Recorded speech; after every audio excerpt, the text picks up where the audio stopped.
नमस्कार साथियों, मैं राजेंद्र आप सबका स्वागत और अभिनंदन करता हूं अपने YouTube channel astrology based on लघु पारसई में। आज 25 जनवरी है, बुधवार का दिन। कल हमारा गणतंत्र दिवस है 26 जनवरी। 26 जनवरी की शुभकामनाएं मैं आपको अभी से दे रहा हूं। और जब बात 26 जनवरी की आती है तब एक चीज आवश्यक हो जाती है, एक तथ्य आवश्यक हो जाता है, एक जानकारी आवश्यक हो जाती है। क्या कारण थे जिनके वजह से हम गुलाम हुए। आज की जो कहानी है वह यह बताती है कि हमारी प्रवृत्तियां किस तरह की हो गई थी, जिन्होंने हमें गुलामी की ओर झोंक दिया। हम अंग्रेजों के गुलाम हो गए। यह कहानी मुंशी प्रेमचंद की प्रसिद्ध कहानी है, शतरंज के खिलाड़ी। और उस समय लखनऊ में नवाब वाजिद अली शाह का शासन था। वे वहां के नवाब थे। विलासिता पूरे भारत में फैली हुई थी। लखनऊ तो नवाबों का शहर माना ही जाता, वहां कुछ ज्यादा थी। हर जगह काव्य में श्रृंगार रस छाया हुआ था। असभ्यता और विभत्स हास्य ये सब साहित्य में छाए हुए थे, चित्रकारिता में छाए हुए थे। लोग काम नहीं करना चाहते थे। हालत ये थी कि भिखारी को जो भीख मिलती थी, अगर उसमें पैसा किसी ने दे दिया तो भिखारी उससे खाना नहीं खरीदता था खाने के लिए, बल्कि अफीम खरीदता था। यह हालत हो चुकी थी। हर जगह विलासिता का माहौल था।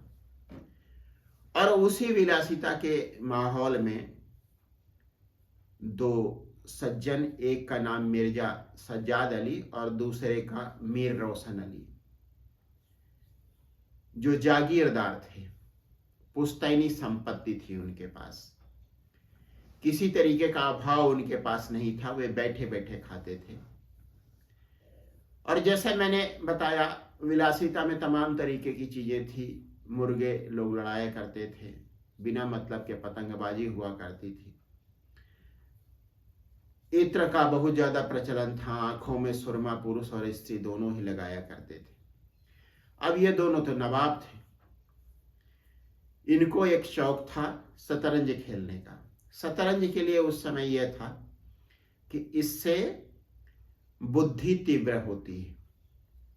शतरंज वैसे अच्छा खेल है और हमें लगता है कि जो कहानी मैं आपको सुनाने जा रहा हूं, इसी तरह की कहानियां और इसी तरह के खिलाड़ियों की वजह से यह खेल बर्बाद हो गया। नहीं तो हो सकता है हमारे देश में विश्वनाथन आनंद की तरह के और भी खिलाड़ी होते। विश्वनाथन आनंद हुए, वे भी दक्षिण भारत में हुए, क्योंकि यह विलासिता का माहौल उत्तर भारत में कुछ ज्यादा ही था। और शतरंज का खेल बुद्धि का खेल कह के लोग करते थे, लेकिन यह भी विलासिता बन चुका था। मिर्जा साहब और मीर साहब खाना पीना तक भूल जाते थे। मिर्जा साहब के दीवान खाने में मीर साहब आ जाते।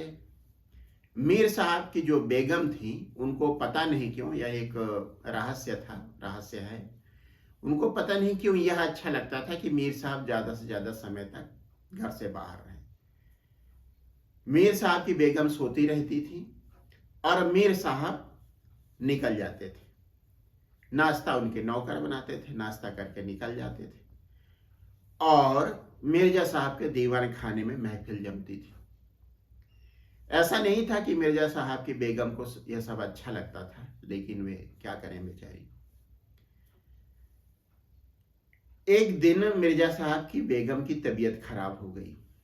उन्होंने अपने नौकर को भेजा। नौकर ने आके कहा कि बेगम की तबीयत खराब है, आप किसी वैद्य को दिखा दीजिए, किसी हकीम को दिखा दीजिए। मिर्जा साहब ने कहा ठीक है आते हैं। थोड़ी बाद नौकर को बेगम ने दोबारा भेजा, दोबारा आया, उसने वही कहा कि उनकी तबीयत ठीक नहीं, उन्हें आप किसी हकीम को दिखा दीजिए। जब नौकर चला गया तो मीर साहब ने भी कहा, क्योंकि मीर साहब को यह डर था कि कहीं ऐसा ना हो कि अगर बेगम साहब का इलाज आज ना करवाया जाए तो वे इस तरह से नाराज हो जाएं कि फिर दीवान खाने में शतरंज हो ही ना पाए। मीर साहब की बेगम तो चाहती ही थी कि उनके घर में मिर्जा साहब या मीर साहब इकट्ठे ना हो, वे किसी वजह से अकेले ही रहना उनको पसंद था।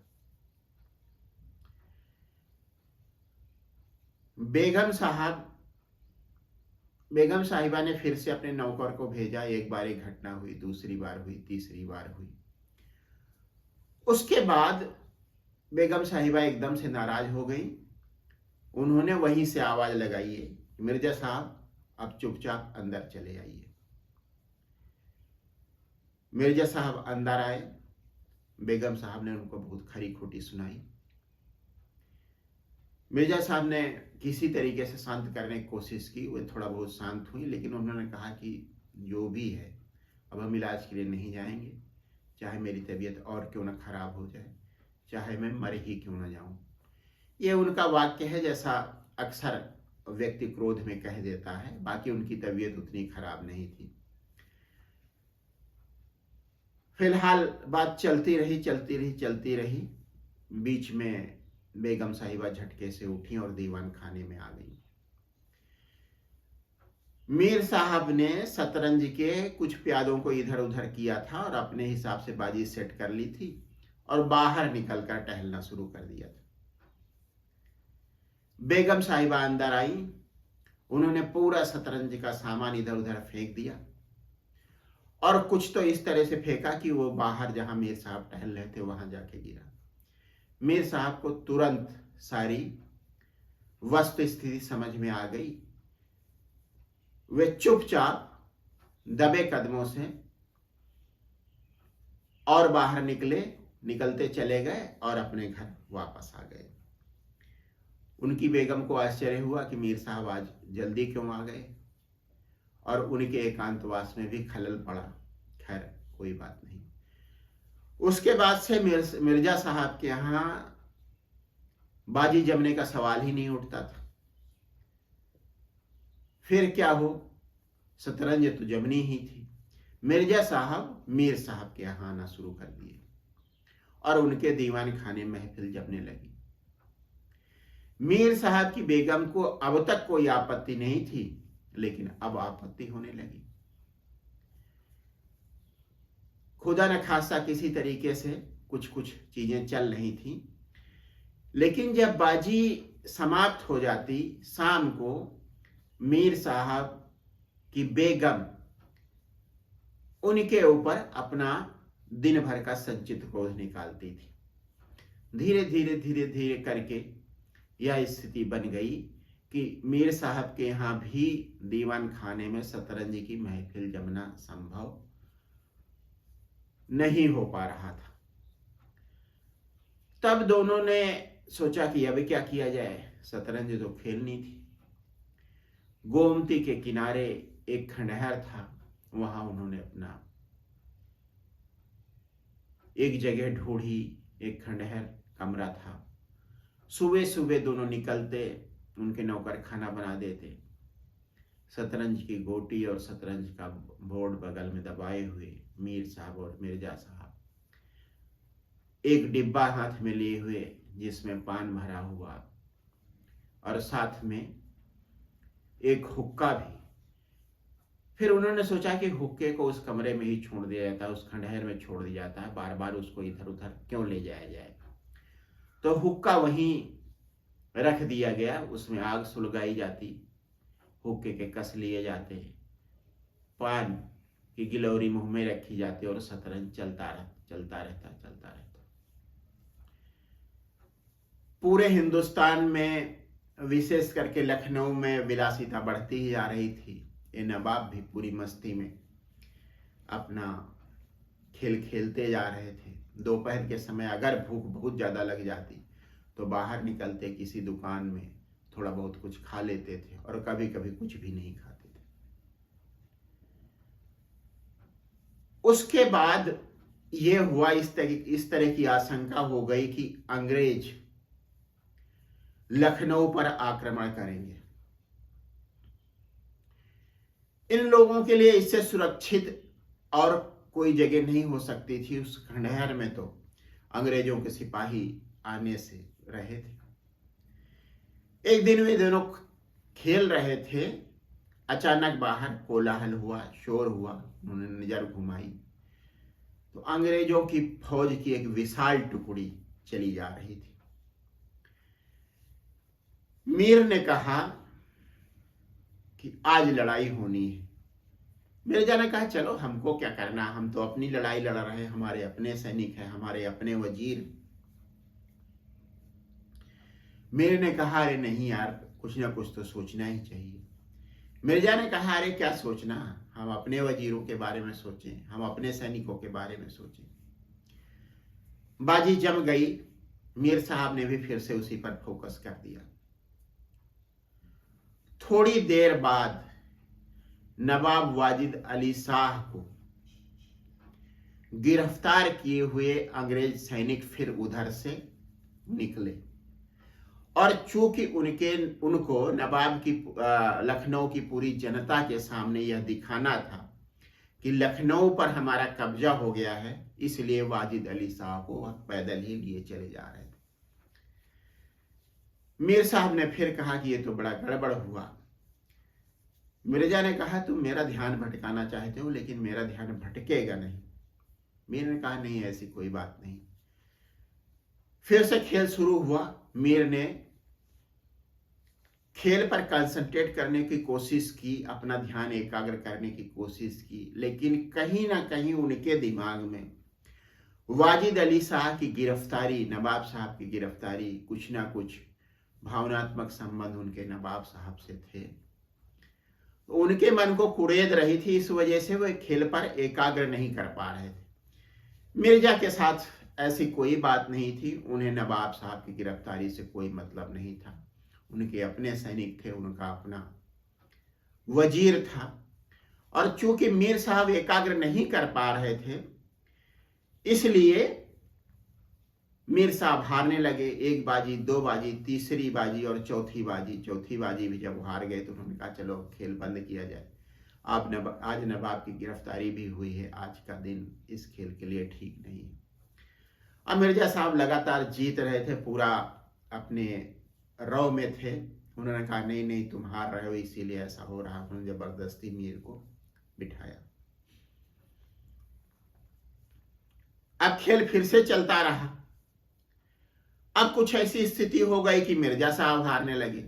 अब जब मिर्जा साहब हारने लगे तो मिर्जा साहब ने मीर साहब को जो जवाब दिया था, वह जवाब मीर साहब अपनी तरफ से कुछ बढ़ा चढ़ाकर मिर्जा साहब को देने लगे। बात थोड़ा आगे बढ़ने लगी। एक बार मीर ने व्यंग में कह दिया कि तुम्हारे किसी पूर्वज ने शतरंज खेली भी। मिर्जा साहब को गुस्सा आ गया। उन्होंने कहा कि हमारे जो पूर्वज थे वे तो शतरंज के बहुत बड़े खिलाड़ी थे। मीर ने कहा कि अरे मुझे सब पता है, तुमने चापलूसी करके, बादशाह की चापलूसी करके सारी जागीर इकट्ठी की है। तुम्हारे यहाँ किसी के पास इतनी बुद्धि नहीं कि तुम शतरंज खेल सको। मिर्जा साहब एकदम भड़क गए। उन्होंने इसका जवाब दिया। मीर साहब ने फिर से बात का जवाब दिया। मिर्जा साहब फिर आ गए, मीर साहब के पूर्वजों का नाम ले लेके कहने लगे कि वे वहां काम करते थे, उनका यह काम अपमानजनक था, इस तरह से अपमानित हुए थे, इस तरह से उन्हें संपत्ति मिली, इस तरह से उनका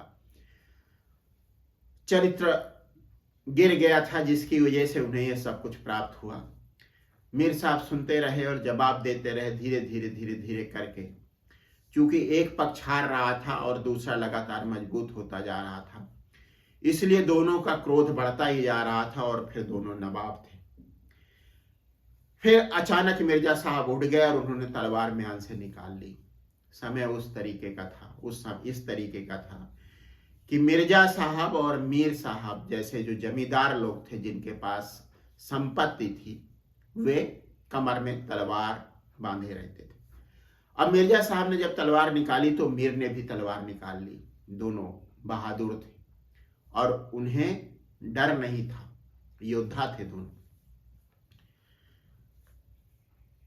तलवारें चलनी शुरू हो गई। मिर्जा ने मीर पे वार किया, मीर ने मिर्जा पे वार किया, और मिर्जा और मीर के सिपाही और वजीर, शतरंज के प्यादे, शतरंज की गोटियां खामोश देखती रहीं और मन ही मन मुस्कुराती रहीं मिर्जा और मीर के ऊपर। धीरे धीरे तलवारों की खनक तेज होती गई और अब तलवारें उनके शरीर के अंगों को काटने लगी। किसी के हाथ से खून बहने लगा, किसी के पैर से खून बहने लगा।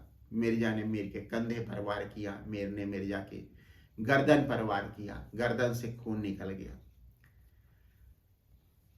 तलवारबाजी तेज होती चली गई और फिर इस तरह से हुई कि मीर ने अपनी तलवार मिर्जा के पेट में घुसेड़ दी। मिर्जा भी किसी से कम नहीं थे तलवारबाजी में और उनके शरीर में भी अथाह ताकत थी। उन्होंने अपनी तलवार पूरी तेजी से चलाई और मीर की गर्दन धड़ से अलग हो गई। मिर्जा भी गिर पड़े, घाव गहरा हो गया था। धीरे धीरे सिसक कर उनकी भी वही मृत्यु हो गई। मिर्जा और मीर, शतरंज के दो खिलाड़ी, अपने नवाब के लिए, अपने राजा के लिए, अपने सम्राट के लिए उन्होंने कुछ नहीं किया, लेकिन अपने वजीर के लिए अपनी जान दे दी। इस कहानी का सबक यह है कि जब आप विलासिता में पूरी तरह से डूब जाओगे, तब आपको यह पता नहीं होगा कि हमें अपने साहस का, अपनी वीरता का, अपनी योग्यता का इस्तेमाल कहां करना है, परिचय कहां देना है। और जब यह स्थिति आ जाएगी, जो व्यक्ति इन स्थितियों में फंसेंगे, ना तो उनका किसी तरीके का भला होगा और न जिस देश के निवासी इस तरह से हो जाएंगे, उस देश का कोई भला होगा। जिस तरीके से वाजिद अली शाह ने समर्पण किया था अंग्रेज फौज के सामने, रक्त का एक कतरा नहीं बहा था, जितनी शांति के साथ ये समर्पण हुआ था, वह विलासितापूर्ण हिंदुस्तान में ही संभव था। उसी का नजारा बाद में पलासी के युद्ध में भी देखने को मिला। लॉर्ड क्लाइव तो एक सिपाही भी नहीं था, वह मात्र एक क्लर्क था। और अपने जीत के बाद क्लाइव को इस चीज पर आश्चर्य हुआ था कि उसकी कैसे जीत हो गई। सामने एक विशाल सेना थी जिसने लगभग उसी तरह से समर्पण कर दिया था जैसे नवाब वाजिद अली शाह की सेना ने और जनता ने। आप सबका बहुत बहुत धन्यवाद मेरी कहानी को सुनने के लिए। आप मेरी कहानी को सब्सक्राइब करें, शेयर करें और लाइक करें। एक बार फिर से आप सबका बहुत बहुत धन्यवाद।